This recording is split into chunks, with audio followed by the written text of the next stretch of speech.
Hello, everyone, and welcome to the fifth webinar by now. No, yes, the fifth webinar in our webinar series of the ENLIGHT and Arqus alliances. This time, the title is Charting Paths in Open Science, the AGAPE story. Now, let me first say a few words about the alliances.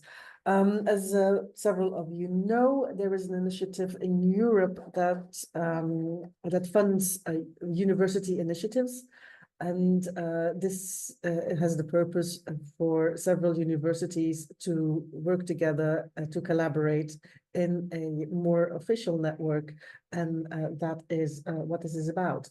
Now we have two alliances here, the ENLIGHT Alliance and the Arqus Alliance. We work together to bring you this webinar series on several subjects on open science, and it's for and with the ambassadors of our open science network in these alliances. What we want to talk to you about today is the AGAPE story, Charting Paths in Open Science. Now, we have prepared some Mentimeter questions, and Madeleine will post the link again in the chat for you who joined later. So throughout the presentation, if you could send us your answers to our Mentimeter questions, we will go into them after the presentation. But first, we want to welcome Nina Trubanová from Ireland. Just that you know, we did choose this talk today because they were the winner of one of the two winners of our ENLIGHT Open Science award that we handed out in spring this year, and it's a very nice initiative that we really want to highlight here and exchange experience about community building. So I will stop sharing my introduction and give the floor to Nina to explain what they are doing in Galway. So the floor is up to you. And the only thing that's left for me to say is that we have another webinar on the 2nd of September, but more information will come out soon. So Nina, the floor is yours. Thank you very much, Inge. I'll just start here. So this should be a QR code for the Menti question, if someone prefers that to a chat. And if we are all okay, I will start with my talk today. So as you mentioned, it's Charting Paths in Open Science, the AGAPE story. And I'm very grateful for having this opportunity and for all of you joining this early on Monday morning. And I'll start my talk with a very brief introduction of who I am. So my name is Nina. Originally, I'm from Slovakia. Currently, I'm based in Ireland. And since I can remember, I have been fascinated by nature and technology and their interconnection. But at the moment, I identify mostly as a PhD student because that becomes core of your identity for a few years of your life. I'm a PhD in the last year of my PhD studies at University College Dublin. So sadly, for some reason, our university isn't part of ENLIGHT or Arqus, but I will be talking about AGAPE today. And two of the core members, Ashwati recently graduated from the University of Galway, and Cassie, she is still a student at the University of Maynooth. So we are very closely related to both of your alliances. And I will talk mostly about open science today. That is something that crossed my path relatively recently, about 2.5 years ago, and it completely changed my life. So, okay, enough about me. Let's talk about AGAPE. I put there this slide because when someone is talking about their journey or shows a timeline, it's very straightforward. I think our journey looks more like this. And they say the best journeys are not always in straight lines. So I can just vouch this is very true. But what I will try to do is kind of put it in a chronological order, some of the most important milestones in our journey. But this will be said or told from my perspective, because yes, I was the one who had time today to present. Otherwise, we usually take turns. And if you have an opportunity to listen to Ashwati or Cassie, they are much better speakers than I am. But okay, let's start from the beginning. So our journey started with this Opening Doors course that was, I think, 17-month long project funded by the Horizon 2020 Science with and for Society program. And this consortium was led by Dr. Denise McGrath. And it was designed as a collaborative project with different stakeholders from industry, academia, public sector, and citizen groups. And for us as participants from several European countries, this meant it had three main objectives. It was career planning, it was industry collaboration, and it was open research. So we, during this very intense 3-week long course that was luckily based online because it was still finishing lockdown in most countries. So during this very intense course, we worked on a lot of challenges. We learned a lot. We understood, we reflected a lot on what we have done. And I think it led to many, many beautiful things. So, for example, one of the outputs of this course or initiative that was originally called, I think, Opening Doors for Collaborative Future, it was later abbreviated to Opening Doors, was that it informed policy recommendations on how to embrace open science and open innovation as a part of PhD journey. Then I think very relevant, at least for me, was that many of the participants who joined this course, we started a writing group where we were meeting kind of regularly, about once a month, once every 2 months later. And we were reflecting on our experience from this course and where it took us from there.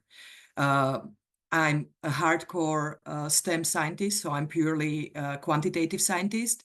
For me, it opened a completely new world of qualitative science that I never came across before. So I really learned a lot. And through exercises like writing reflections or autoethnographies, again, completely unknown to me, it helped me to internalize the aspects of everything we went through.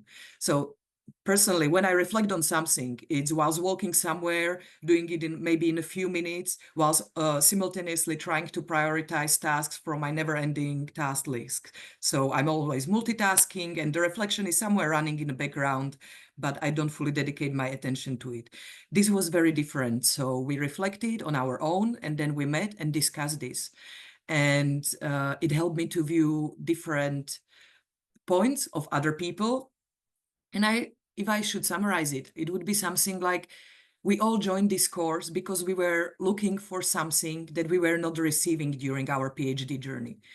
Most often, we didn't even know what it was because we didn't even know what else is there. And we found out that most of us found something else that we can focus on that fulfills us. And for me and a few other people, of course, it was AGAPE. So during this course, we were working on different tasks. For example, with industry partners, we were developing different plans. How, for example, I was working in a group that was developing a plan how to attract digital talents to Prague. We were working with Prague City Council, but there were a few others about publishing in academia and so on. And then we had a task to work on any of the open science related I don't know, activities. So for example, you could pre-register your study, you could write your data management plan, anything like that, just to try to, you know, put your toe inside of water, as we say in my country.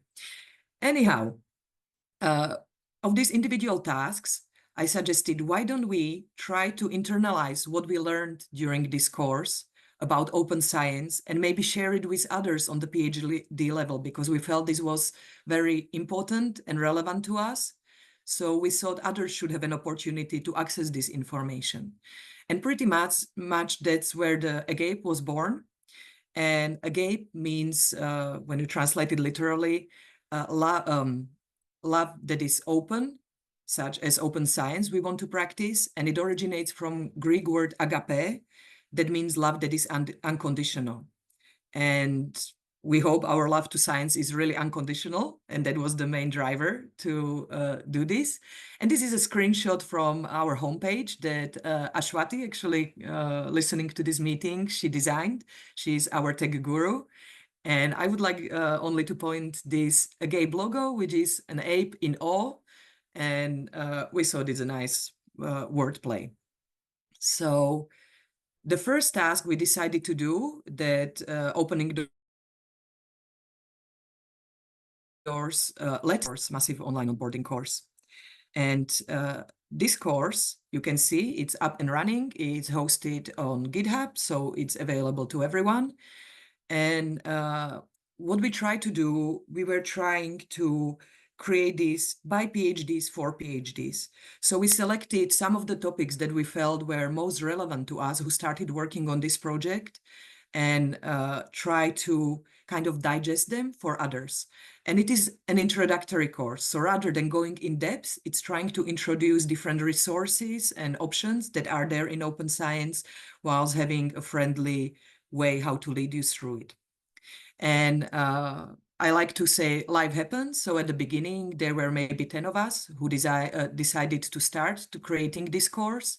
So we were all working on different chapters, but then some of those people had to leave for different reasons. So again, this was a big international project. But what was very, what pleased me really a lot was that even more people joined.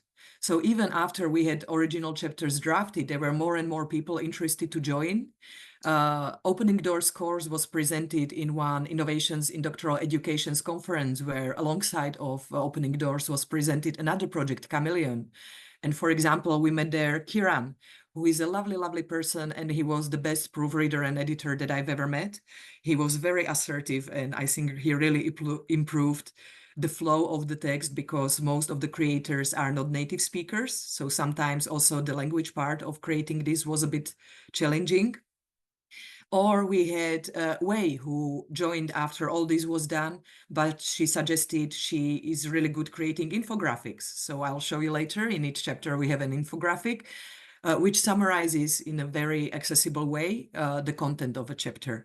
So, and of course, there were more members, like, let's say, Cassandra and Yao, who also decided to take care of our social media accounts that I'm incredibly grateful for, because until this day, I don't have any social media and I don't know how to do them.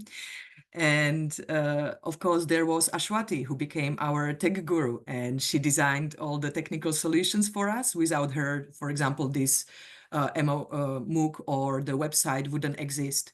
And I will mention some of the challenges she had to face later. But this is practically people who created this course. It's also listed on the course website. And the structure of the course, when we do something, we like to have a pre-course survey and also evaluation survey. So in the pre-course surveys, we try to establish the level of knowledge of everyone who is participating or interested in this course, and also what are their expectations. And at the end, with the evaluation survey, we would like to hear what they liked, what they didn't like, and what we could improve in future. This is our general approach to most of our activities.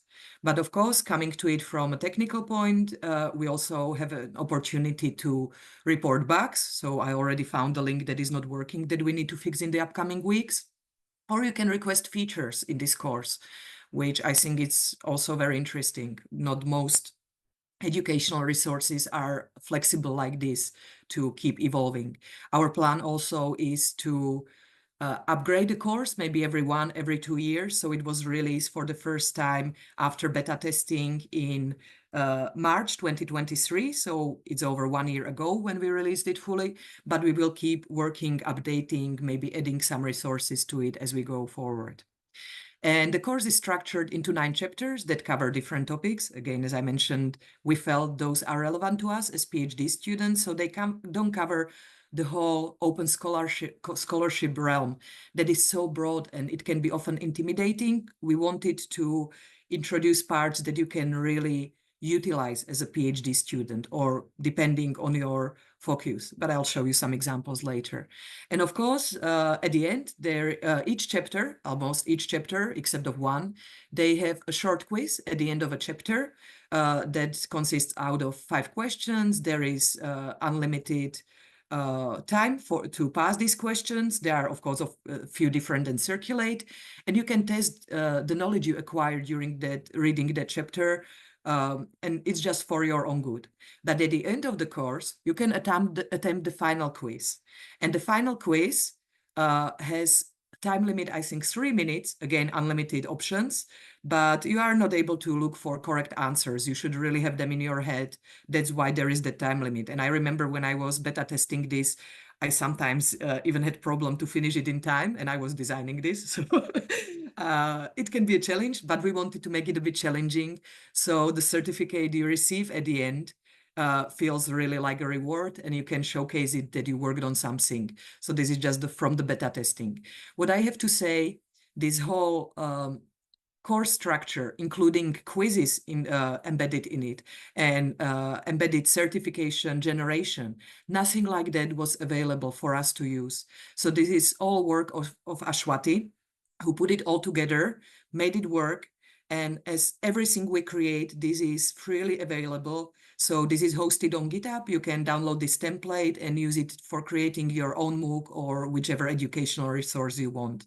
So this goes with our philosophy of making everything open. And just getting back, we have 9 chapters in this course. So usually you start, you have chapter content. It's divided into smaller sections. And then at the end of each chapter, there is infographic. And it's this friendly, brief summary of the chapter. So the best takeaway message that you can get from it. And at the end is the already mentioned quiz. So you can even record your high scores. That's really nice if you log in. And after each chapter, there is a recommendation of activities. It's entirely up to you if you want to do these activities or not, but then they can help you to progress further or explore more areas that were not discussed in detail. So for example, this is one from a chapter on scientific communication and dissemination that Cassie wrote. And it gives you tasks like create a lay summary of your research, describe your research in 30 words or less, and share it with others on our social media. Of course, you don't have to. This is entirely up to you, but it helps you to communicate your research more clearly. Or another activity she really likes to do is try to explain your research like you were talking to a 7-year-old, because it can be often challenging. You are able to disseminate your research to other academics that are on a similar level and are aware of the vocabulary you are using on a daily basis. But it can all become slightly more challenging if you try to create a lay summary for public or for someone who might not be so aware of what you are working on. And of course, at the end of each chapter is still more options to provide us with feedback, to suggest how you liked it and everything. It doesn't have to be about the whole course. You can just do it after each chapter. So this is, I think, also a very nice feature. And recently I was filling in an application where there was a section about how to make, how did you make your resource more accessible to others? And actually I had to come back to it because I couldn't remember what it was. And I was nicely surprised that we thought about it, or at least Ashwati thought about it very well. So of course, this resource is available online. It can be optimized for either your laptop or your mobile phone. That's entirely up to you. And you have a possibility to download it also for offline access if you don't have time at all, or if you are like me and you always feel guilty when working on these pleasure projects like this or trying to learn some courses. I do it while I'm traveling. And because when I'm traveling, I not always have internet, so I usually download these courses or resources and then read them and study them while I'm traveling. But about accessibility, you have an option to switch between serif and sans serif fonts. You have an option to enlarge the font, and you can switch between different color regimes like white, sepia, or night theme, which can be very nice, especially if your eyes are very tired after reading a lot. And as I mentioned, we made make all our resources available. So there is also information on how to cite this material if you want to use it. Everyone is free to do it. And it has a Creative Commons license. And I have to apologize. It was from my initiative. I wanted to add there non-commercial. I know this is not maybe a nice practice, but if you spend like me a few years in the industry and you see your work often used by others and receiving credit for it, this is what led me to it. So our other work is not doesn't have this non-commercial edition, but this specific course has, because I really don't want someone to monetize the content of it. We really think everyone should have a free access to it. Okay, so the next milestone, as you already mentioned, Ashwati, who was until recently a student at University of Galway, she applied for this ENLIGHT Open Science Award 2023, and she was one of the winners. And it was absolutely amazing because, as I mentioned, we originally created this course as a resource for PhD students by PhD, or you can call it early career researchers.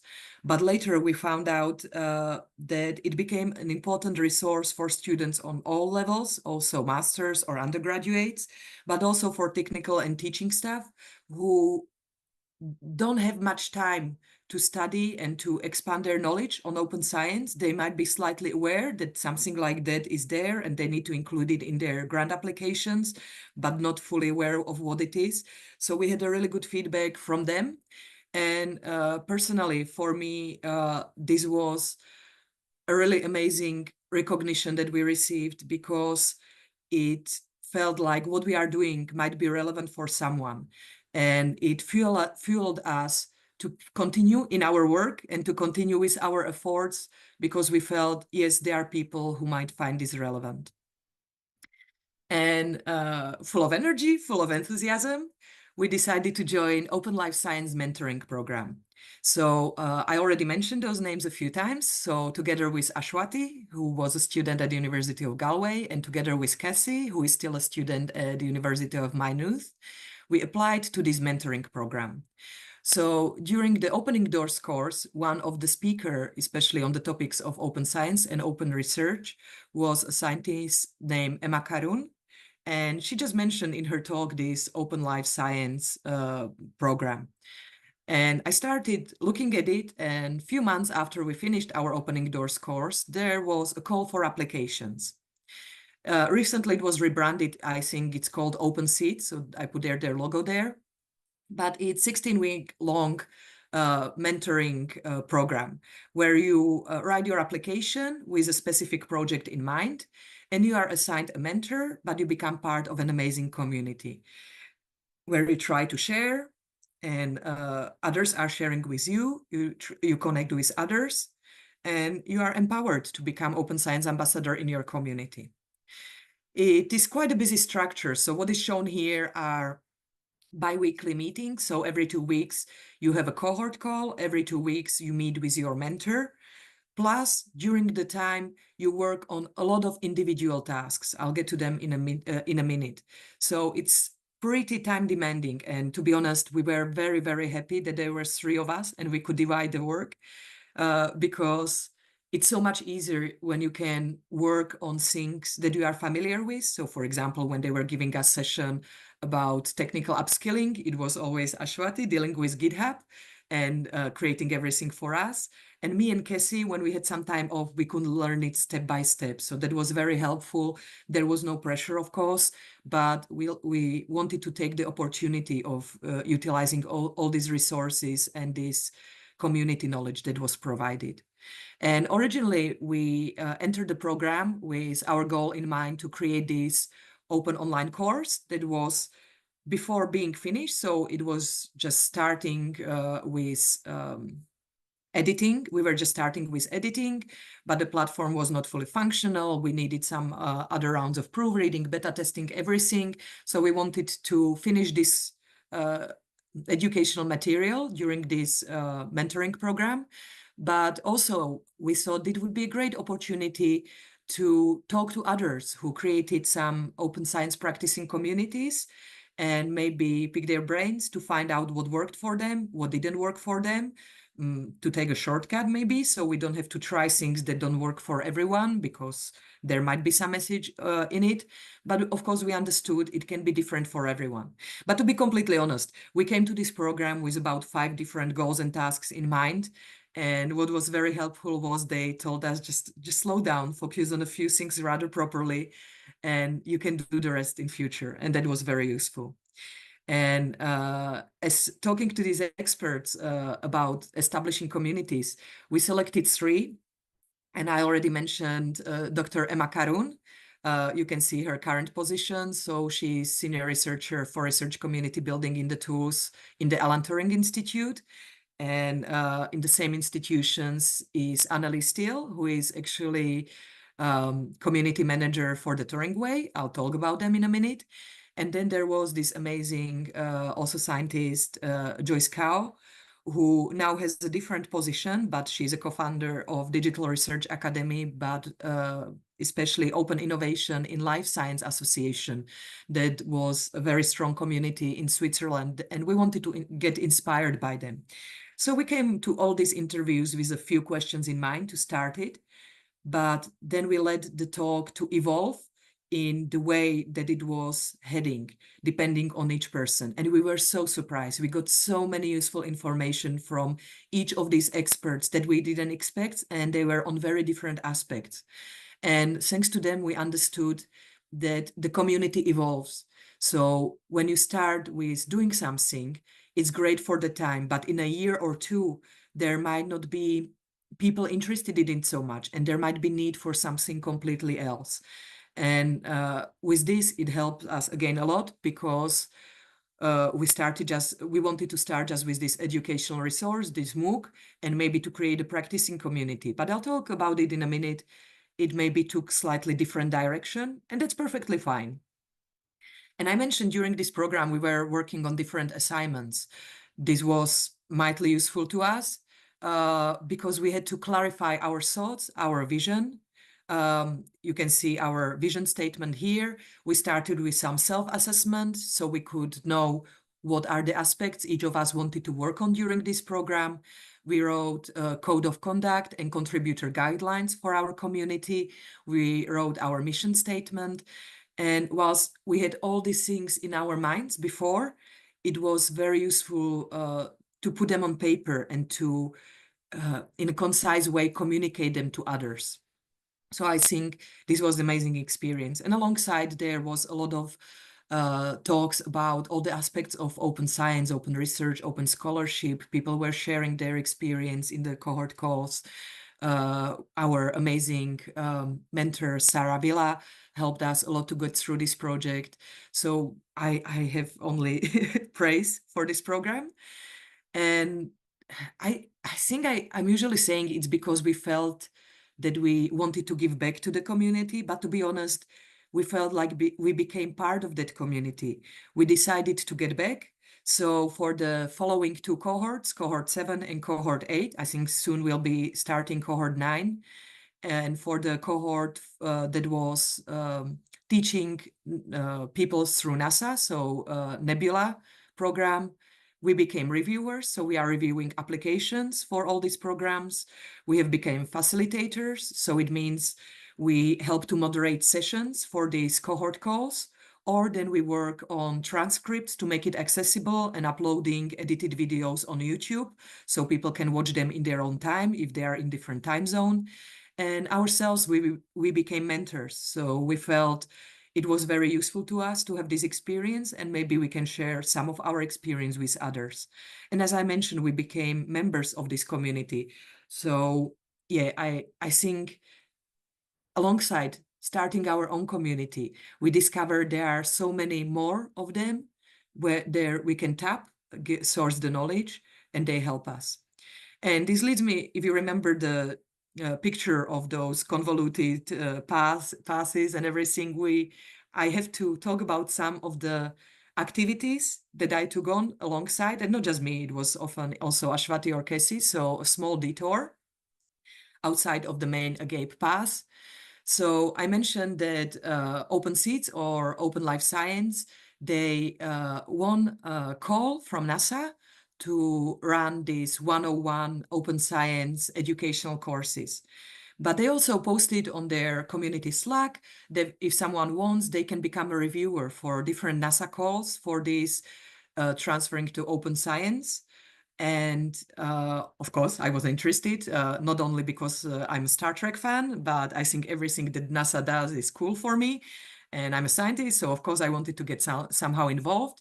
So at the beginning, they ask you to fill in the form if you were interested. And they recommended, yeah, as a student, you really shouldn't apply to be a reviewer of these grant applications, but you should rather apply to be an executive secretary. So I applied to be executive secretary. I said there is a conflict of interest. So this community I'm a part of is applying to get this Open Science one education. They did it alongside metadocencia.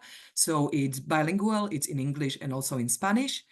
And thanks to this conflict of interest, I was selected to be an executive secretary for the science core. So slightly different part of this call.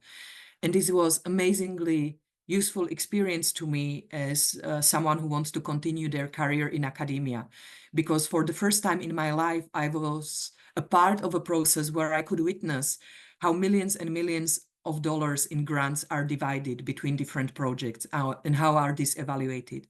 And personally, this helped me to see when I'm writing some application or grant proposals, to see it from the perspective of those who are reviewing them. So this was a mighty useful and also interesting and exciting experience, of course, for me. And I mentioned Open Life Science, and they have a huge crossover with the Turing Way. There is another community run by the Alan Turing Institute in the UK. And whatever they do, whichever open science activities they do, they document it in this handbook. And they share it with everyone. So if you don't know how to do some things and would like to take a similar path to them, you can utilize their resources. They can give you their recommendations. And I really like this resource. It's very, very useful for someone who wants to also do something in open scholarship. Of course, one other part that I would like to mention is Fairpoints. That's another community, and they have a very nice webinar talks about how to make your research fair or your data fair, findable, accessible, interoperable, and reusable, which is very relevant to me. So I mentioned I'm a core quantitative scientist, and I came to open science through open data. So I do plant genetics. And I've never heard any geneticist to say, I have enough money to sequence everything I want. So anytime you sequence something, you deposit your data automatically to a repository. There are 3 repositories in the world, or 3 main for sequencing. One is in the US, one is in Japan, one is in Europe. And whichever one you deposit your data to, the others have links to it. So the whole world has access to other sequencing information. And for me, this sounded like this is a normal way. This is how you should practice it. So I was very surprised when I found out this is definitely not the way. And as I discovered, especially social science and humanities, and realized how different their situation and more complicated it is, I found it's really, really important to help to initiate talks about finding ways how to make your data fair and your research fair in all areas of science. One other community that I would like to mention is peer review. So there are a few similar communities at the moment, and they are trying to propose or fuel open review. So it's transparent, you know whose paper you are reviewing, and they know you are their reviewer. What I found is the most relevant for me as a PhD student. There are some labs where you have, or research groups where you have an opportunity to practice this as PhD student. This is not our case. So pre-review also provides really nice templates and training options. So you can practice this. If you don't feel confident enough that you want to publish your name, you can do it under a pseudonym. And it is a nice exercise. Of course, each of your published reviews is then assigned under your ORCID or ORCID, so everyone can see it. And this is how they help you to become a better reviewer.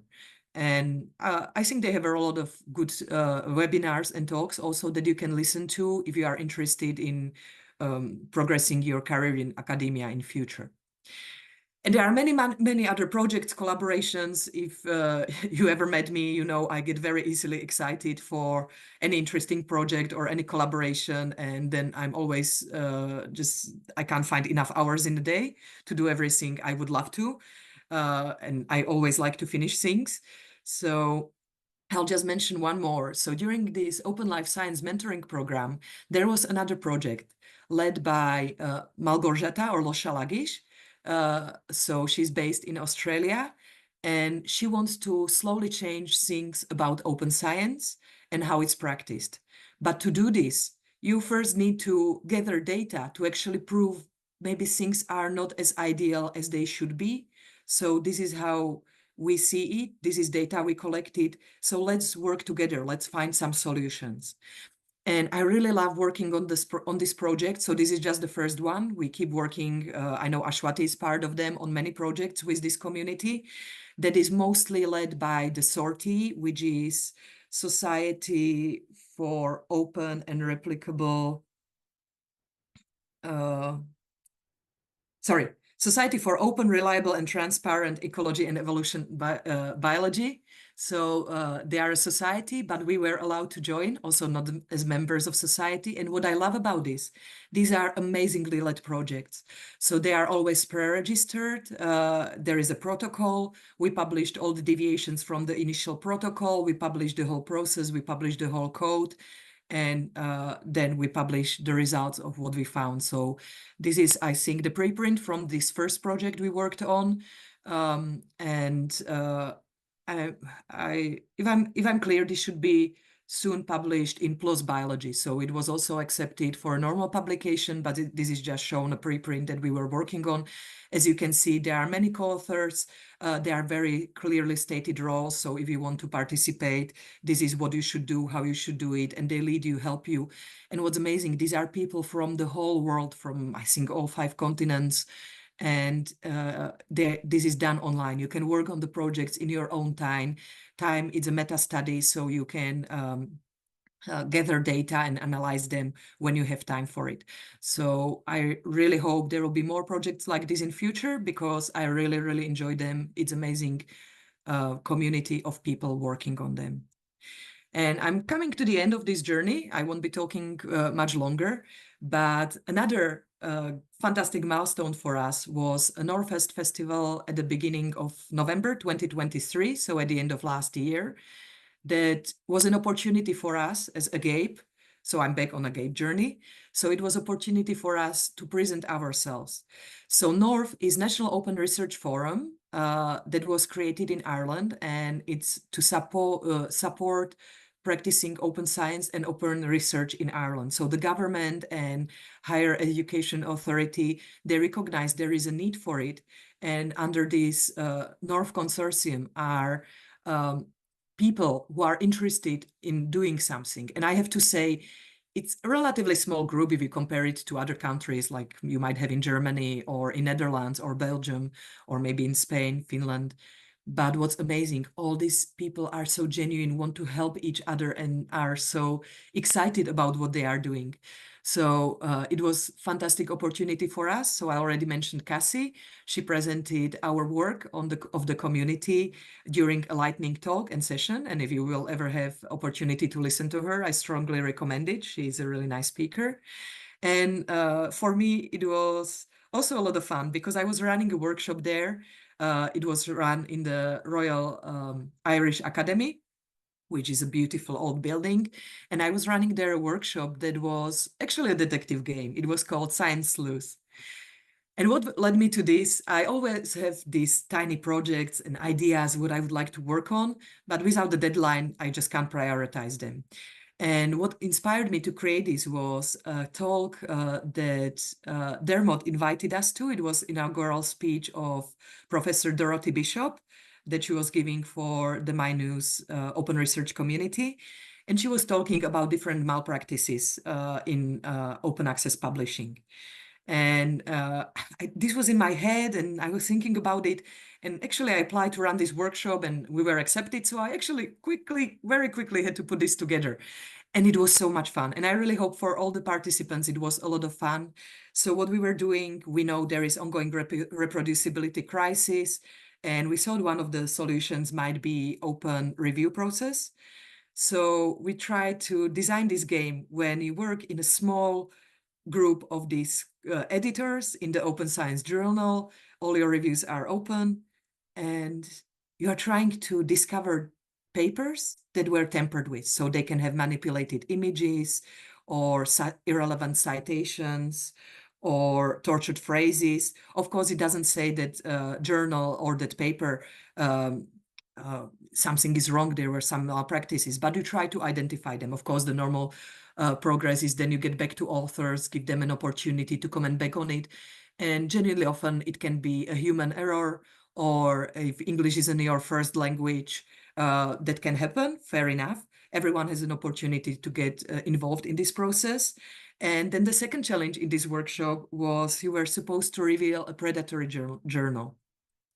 So again, for me, it was a lot of fun. I hope for others too. And that's how we, I would say, got on the map of open science research in Ireland.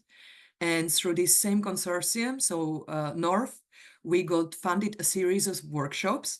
I was very grateful. There is a Professor Laima at the University College Dublin who applied for a conference that was run at the end of May in Galway, and it was RESH 2024, and it was about evaluation of open research practices in social sciences and humanities. And alongside, we got funded this series of 5 workshops in different Irish universities. Sadly, the last of them had to be cancelled. And of course, some of them, if you have ever been to Ireland, you know there are 2 seasons. There is a season of warm rain and cold rain.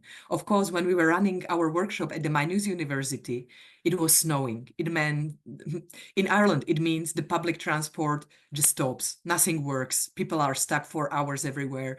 So whilst we had a very long list of attendees that wanted to participate, sadly, not all of them were able to come to the workshop in person. And the structures of this workshop was really done to participate in person. So whilst we had slightly fewer participants in some of them than we expected, we had amazing feedback. And how these workshops were structured. So we always had, again, pre-workshop survey, post-workshop survey, to find out what's the level of knowledge of participants, what was their motivation, and then what they liked and what they didn't.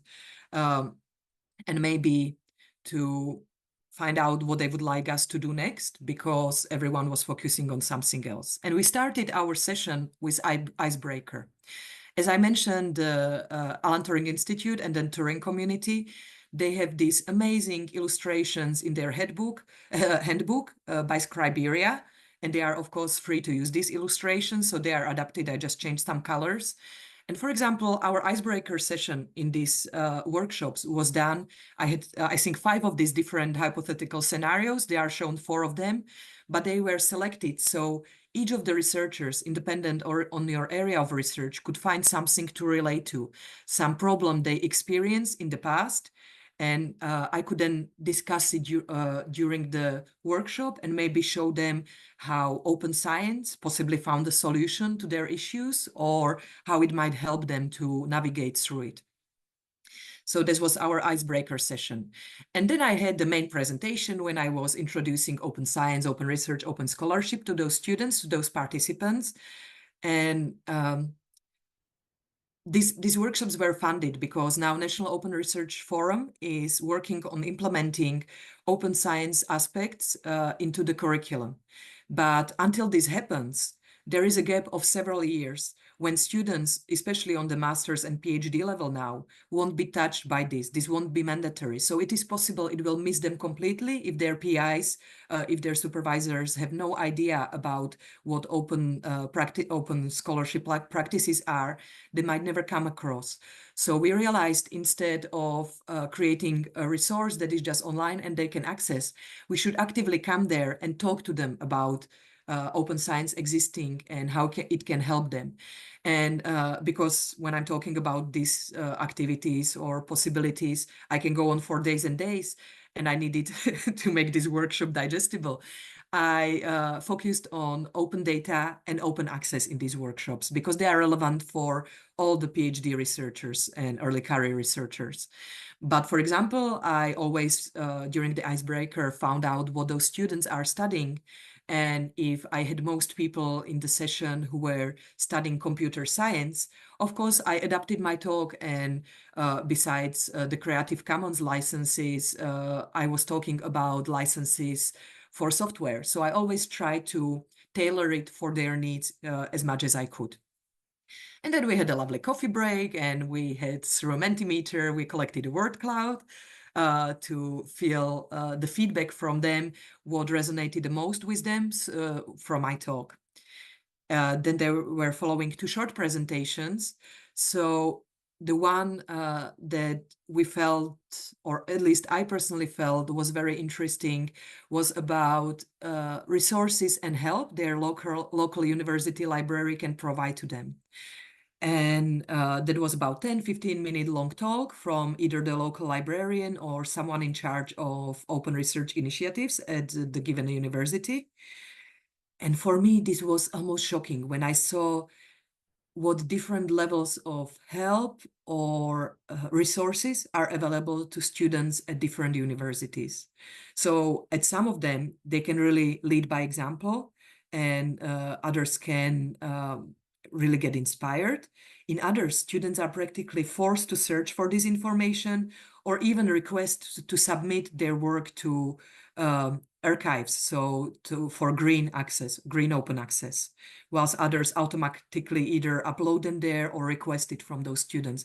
So again, from my perspective, this was very useful, that not all the universities and resources are on the same level, and there is really need for education, at least in the upcoming years, for students in this area. And of course, we couldn't miss the opportunity to present our community and maybe to onboard a few more members, because why not? And the activity that was the main activity of this workshop that I really enjoyed was this Lego game. That you can see a citation. So this is not something we developed. When I was designing these workshops, I thought, oh, it would be really nice to run escape room game. But we were like, okay, if we have, for example, 30 participants in a workshop, we still have only one room that was always given to us for the workshop by the local library for the local students and employees and librarians. So we didn't have to actually pay for it. I was, okay, so you can do escape room game with 30 people in one group. That doesn't make sense. And if you try to make parallel groups, it's also not good in one small room. So I, by coincidence, came across this amazing resource that I really had so much fun with. Innovation Academy from our university, from my university, lended us a lot of Lego sets that we could use for this workshop. So what I did a lot of small bags of Lego bricks, and they were different versions of it. And participants of the workshop divided into different teams. And there was a time limit, of course, because we are trying to simulate the real research environment. And each group was told to build a functional vehicle. So usually at least 2 wheels you want there. I think there were 4 to 6 wheels in each pack. You build your vehicle in a time limit, and then you should document it. I took some pictures, and then you disassembled your vehicle. And then you swapped places with another group that was supposed, based on your documentation, build the same vehicle like you did without seeing it before. And I think it was a lot of fun, especially during a discussion after. We realized how useful this was for students and participants, independent on their area of research. So whether they were engineers, computer science, scientists, or they were studying some history, social aspects, just to work with this data, they understood how you practically need to document your data as you are gaining them to create this metadata for them. And even then, it's not enough to do it superficially. So here you have one of these examples. So in the left, you can see the original vehicle, the prototype, and on the right, one built according to documentation. And it's pretty much, it has the same set of wheels. Maybe the front wheels are 180 degrees attached to an axle, that's fine. But if you notice the chassis, it's upside down. So the vehicle is still functional, you can still analyze and present the data, but you get something completely different out of it. So this was a really nice, fun workshops we had, and we would like to continue with many, many more of them, because we have no idea where our journey takes us. And they say it's not the finishing point, but the act of traveling, which is important. And I have to say, for me, and hopefully for other members of our community, this was the case, because outside of this main journey that you have shown here in this slide, we found so many other projects, collaborations, and communities that we became members of, and they gave us so much. And mainly, we found a community of like-minded people that we love working with. And a lot of them became my personal friends that I love to meet also in my free time. Also, some of the mentors I had during this journey, I love to meet in my free time. And I now progress to a role of a mentor. So I'm trying to help other people to get somehow similar and maybe entertaining journey. So thank you very much for your attention. You will find all these resources on Zenodo, maybe also already this afternoon. So thank you for your attention. Of course, you can find all the contact details to AGAPE under this QR code or on our link tree, or if you just Google for AGAPE Open Science website.